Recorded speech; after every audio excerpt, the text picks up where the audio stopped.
भवतु सब मंगलम। सबका भला हो, सबका मंगल हो, सबका कल्याण हो, सबकी स्वस्थ मुक्ति हो।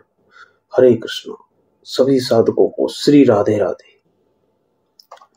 साधकों, हम बात कर रहे थे इससे पहले वाले वीडियो में डिसीजन मेकिंग पर, और उसमें हमने एक टॉपिक था अजम्पशंस को रियलिटी टेस्ट पे कैसे परखें। इसको विस्तार से इस वीडियो में समझेंगे, क्योंकि जो हमारे पुराने अजम्पशंस होते हैं, वो हमारे डिसीजंस को बायस्ड कर देते हैं, और यानी कि एक पक्ष में झुकाव कर देते हैं, जो कि एक बहुत अच्छे डिसीजंस लेने में हमारे लिए एक दिक्कत की तरह काम करते हैं, एक रुकावट की तरह, ऑब्स्टेकल का काम करते हैं। तो इस वीडियो में हम ये जांच करेंगे, ये देखेंगे कि एक अच्छा डिसीजन लेने में, एक अच्छा निर्णय लेने के लिए जो हमारी पुरानी मान्यताएं हैं, जो हमारे अजम्पशंस हैं, उनको किस तरह से जांच कर सकते हैं, जिनका की प्रभाव हमारी जिंदगी और कार्यक्षेत्र दोनों पर गहरा पड़ता है। यानी कि जो वास्तविक परख है हमारी मान्यताओं को चुनौती दे करके बेहतर निर्णय लेने की, ये विषय जो हम जिस बुक के आधार पर बात कर रहे हैं वो है चीफ हेथ और डैन हेथ की decisive how to make better choices in life and work.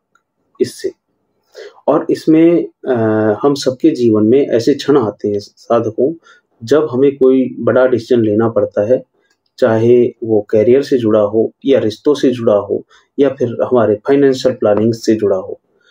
पर क्या आपने कभी सोचा है कि हमारे जो डिसीजंस हैं कई बार गलत हो जाते हैं, बाद में बहुत पछतावा होता है, रिग्रेट होता है। इसकी जड़ में होती है हमारी जो अनचेक्ड जो अजम्पशंस हैं, अपरीक्षित मान्यताएं जो हैं, और संकीर्ण सोच यानी नैरो फ्रेमिंग जो है, वो इनकी जड़ों में होती है।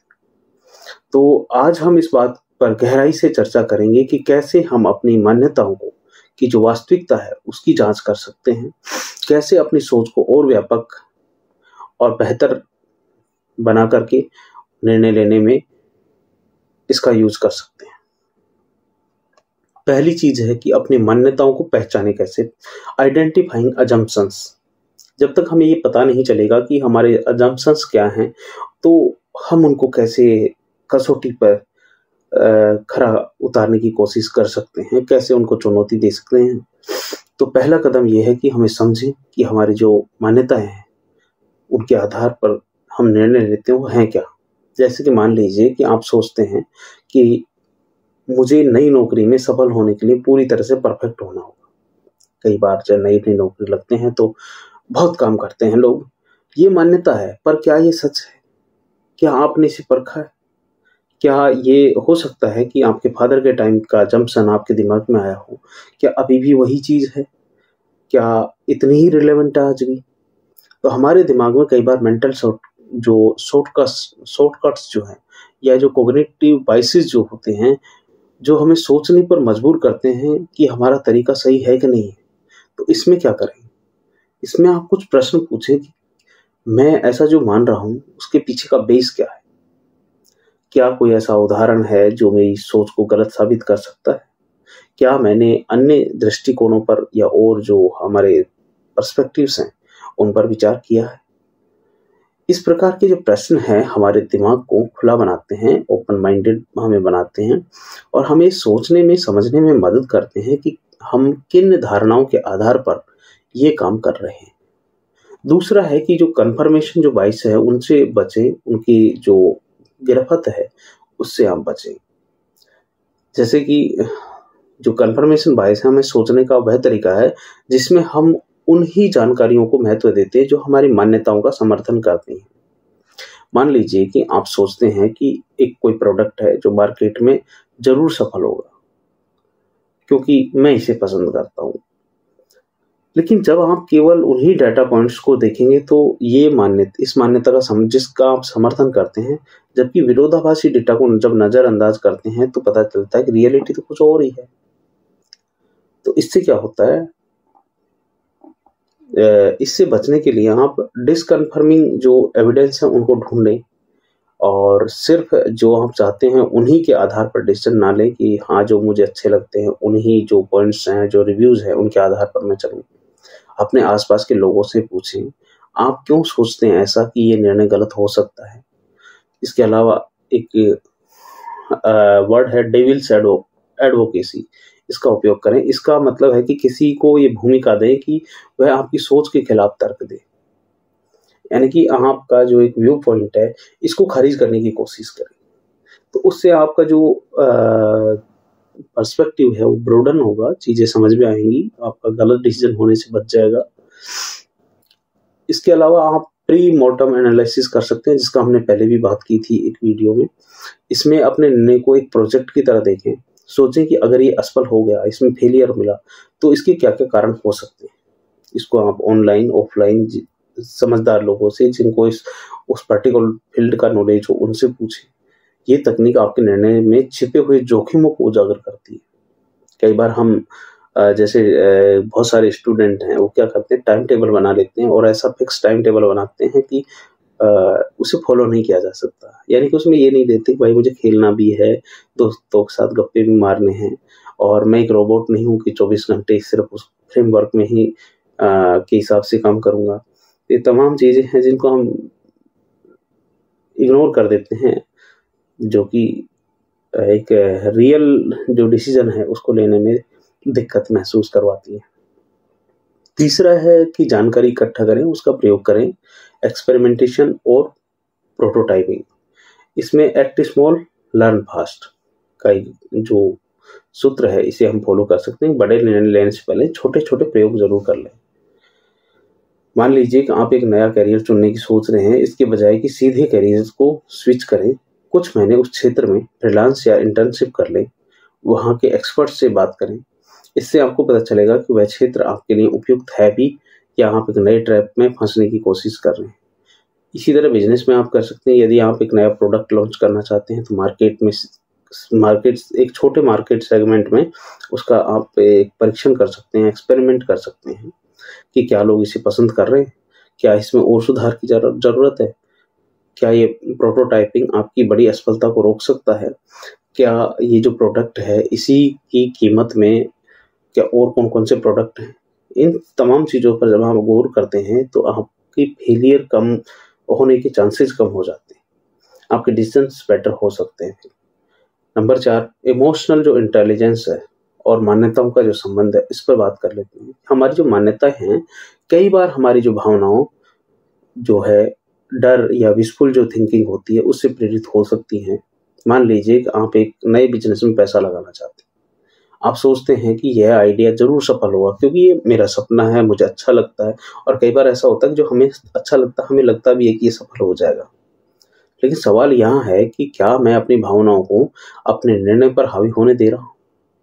क्या मेरे डर या अहंकार ने मेरी सोच को सीमित कर दिया है कि मैं और लोगों का पर्सपेक्टिव जानने की कोशिश ही नहीं कर रहा? अपनी भावनाओं को समझने और उन्हें अलग करने के लिए माइंडफुलनेस और सेल्फ रिफ्लेक्शन की आप प्रैक्टिस कर सकते हैं। इसके अलावा आप बेटर क्वेश्चंस पूछ सकते हैं, यानी कि जो अच्छे या बेटर जो निर्णय लेने होते हैं उनके लिए अच्छे क्वेश्चंस पूछना बहुत जरूरी है। पहला, कि क्या होगा अगर ये निर्णय फेल हो जाए? इस निर्णय को सफल बनाने के लिए और कौन कौन सी शर्तें पूरी करनी चाहिए? क्या मैं सभी विकल्पों पर विचार कर सकता हूँ या कर रहा हूँ, या कुछ छूट रहा है? इस तरह की क्वेश्चंस करके देखो, परफेक्ट डिसीजन कोई नहीं होता, लेकिन डिसीजंस को परफेक्शन के करीब ले जाया जा सकता है और अलग अलग चीजों के साथ। ये जो प्रश्न है आपको वास्तविकता से जुड़े तथ्यों पर ध्यान केंद्रित करने में मदद करते हैं। छठा है कि व्यवहारिक उपकरण, यानी कि practical tools for reality testing. इसके लिए आप डिसीजन जर्नल लिखें, हर बड़े निर्णय के समय इसे जरूर लिखें। निर्णय क्यों लिया जा रहा है, किन मान्यताओं पर आधारित? क्योंकि देखो, आप सोचना अलग बात है और लिखना, सोचते हुए लिखना और उसको कई दिनों तक लिखना और फिर उसको एक ऊपर से नीचे तक पढ़ करके ये समझना कि हाँ, ये क्या मेरी जो सोच है वो किस किस तरह से बदली है इन दिनों में, और मैं पहले क्या सोचता था, मैं अभी क्या सोचता हूँ, क्या कुछ सोच में बदलाव आ रहा है, या जो पहले सोचता था वो गलत था या सही था, या अब सोच रहा हूँ वो जो सही है या गलत है। तो निर्णय क्यों लिया गया, किन मान्यताओं पर आधारित है और उसके परिणाम क्या होंगे, ये आपके निर्णय लेने की प्रक्रिया में सुधार लाएगा, मदद करेगा।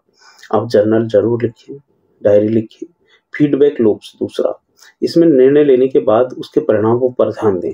दूसरों से ईमानदार फीडबैक लें कि भाई बताइए कि जो मैं ये डिसीजन ले रहा हूँ, इसको अगर इस तरह से इम्प्लीमेंट करें तो उसके क्या क्या फीडबैक्स आ सकते हैं, आपका रिव्यू क्या है। तीसरा सिनेरियो प्लानिंग, यानी कि विभिन्न संभावित जो परिदृश्य हैं उनकी एक प्लानिंग बनाएं, योजना बनाएं, और इससे आप बेहतर तैयार कर पाएंगे। क्योंकि जब आप लिखते हैं ना, तो लिखने के सोचने और लिखने में आप रात दिन का अंतर समझ पाएंगे। जो अगला है कि आप कहानियां और इतिहास से सीखें। ऐतिहासिक ऐसे बहुत सारे डिसीजंस होते हैं जो हमें बताते हैं कि ऐसा किया था किसी ने, उसके ये अंजाम हुए, ये परिणाम भुगतने पड़े। इसी तरह से आप अपने आसपास की घटनाओं को देख समझ सकते हैं, किसी बड़े आदमी ने किस तरह से डिसीजंस लिए उनको देख समझ सकते हैं। या फिर आप कल्चर और कंस्ट्रक्टिव जो स्केप्टिज्म जो है उसमें अपनी बात को, अपनी जो मान्यता है उसको खरा उतारने की कोशिश कर सकते हैं, जिसमें आपका परिवार हो, टीम हो। कंस्ट्रक्टिव स्केप्टिज्म को बढ़ावा दे सकता है। खुला संवाद रखें, हर किसी को ये कहने की अनुमति दें कि वे असहमत क्यों हैं। यानी कि जब आप फीडबैक लें तो लोग इस बात से हिचकिचाए ना कि यार जो आपका पर्सपेक्टिव है वो गलत हो सकता है, वो बोलें खुलकर। दूसरा, व्यक्तिगत अहंकार को चर्चा से दूर रखें कि यार ये बंदा इस पोस्ट पे है तो मैं इसको गलत कह दूंगा, शायद बुरा मान जाए, तो फिर आपको डिसीजन सही नहीं हो पाएंगे, आपको फ्री होना पड़ेगा ईगो से। तीसरा, फीडबैक एज ए नॉर्म, यानी नियमित रूप से फीडबैक से लोग अपनी जो दृष्टिकोण है उस पर पुनर्विचार करते हैं। आपके नॉर्म्स में होना चाहिए, नॉर्म्स सेट कर दें कि भाई ये फीडबैक इस चीज़ पे मिले ही मिले। अब इन तमाम चीज़ों पर बात करते हुए हम यहाँ तक पहुँचे कि जीवन और कार्य क्षेत्र में बेहतर निर्णय लेना एक कौशल है, एक स्किल है, और हम सब उसे सीख सकते हैं। इसके लिए ज़रूरी है अपनी मान्यताओं को पहचाना, यानी कि जो हमारी जो पूर्व धारणाएं हैं वो बायस्ड हो सकती हैं, पुराने जरूरी नहीं कि आज के समय में उतनी ही रिलेवेंट हों, और उनको चुनौती देना जरूरी है। और वास्तविकता से जुड़ी जानकारी के आधार पर आप निर्णय लें, तब जाकर के आपके डिसीजंस बेटर हो सकते हैं। जो better choices lead to better outcomes जो है किताब, उसमें चिप हैथ और डैन हैथ कहते हैं कि अपनी सोच का दायरा बढ़ाएं, अपने निर्णयों को जांचें और एक बेहतर भविष्य का निर्माण करें। तो आपने यहाँ तक मुझे सुना देखा, उसके लिए आपका धन्यवाद। चलो कृष्ण महामंत्र का जाप करके आज की वार्ता को विराम देते हैं। हरे कृष्ण कृष्ण कृष्ण हरे हरे, हरे राम राम राम हरे हरे। बोलो राधा रानी की जय।